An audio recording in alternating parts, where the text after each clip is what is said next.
Life in ancient Greece was not a lot of fun for women, but if you lived in the right city-state or wound up with the right job, things could be a bit easier. From Lady Olympics to religious rites, here's what life was like for women in ancient Greece. Name something, literally anything, and ancient Greek men probably banned women from doing it, watching it, or participating in it. Working? Nuh-uh. Politics? No way. Even just walking around the market? Totally frowned upon. This included the Olympic Games. But women did actually have their own version of the Olympic Games called the Heraean Games. Held every 4 years, the games consisted of 16 women from various city-states competing in foot races.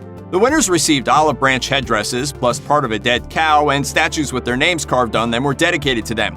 Spartan women apparently won a lot of the time, as you'd expect. Some historians don't believe the Heraean Games actually existed, since there's very little evidence for them.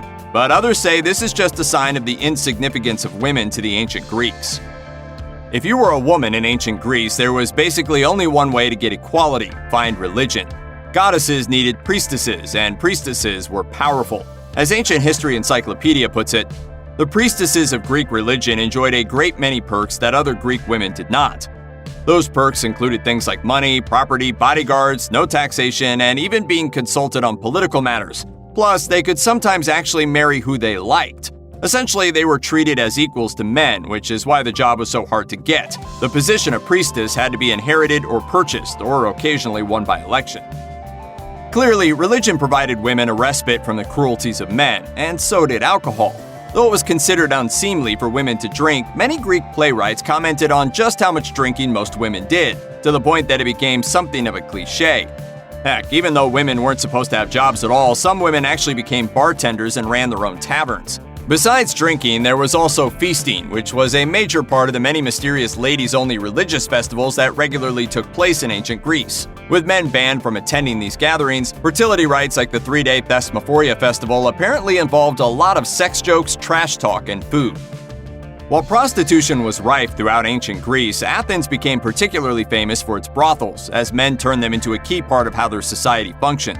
Since many men waited until they were in their 30s to marry, they had to get their jollies somewhere else, essentially forcing women into one of two roles: virginal young brides or prostitutes. Weirdly enough, though, prostitutes often had the better deal. Besides priestesses, prostitutes were pretty much the only women who could live independently and have financial security, as they earned a good wage. In fact, many prostitutes began as slaves and earned enough money to buy their own freedom. And there was also a higher class of prostitute called the hetairai, who were well-educated escorts to the wealthiest men of the land.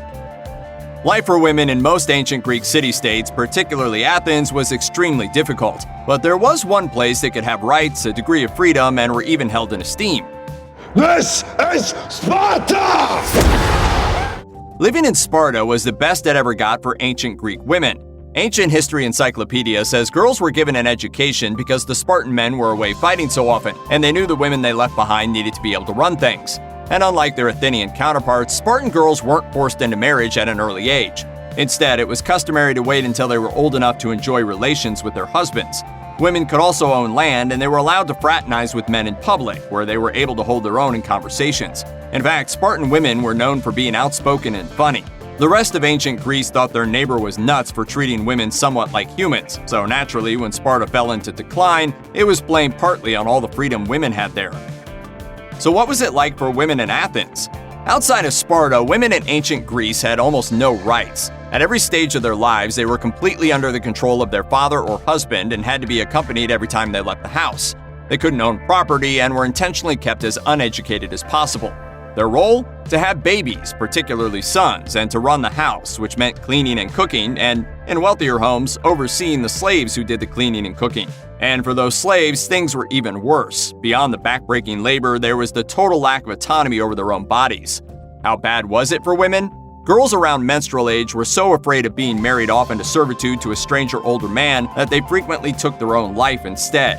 And those who didn't were so anxious and stressed out that there was even a term for their suffering: illness of the maidens, which was typically accompanied by symptoms like pain, shivering, fever, hallucinations, vomiting, paranoia, and the feeling of being suffocated. The cure, according to male doctors of the time? Marriage and a quick pregnancy, of course, because nothing calms terror like making those fears come true.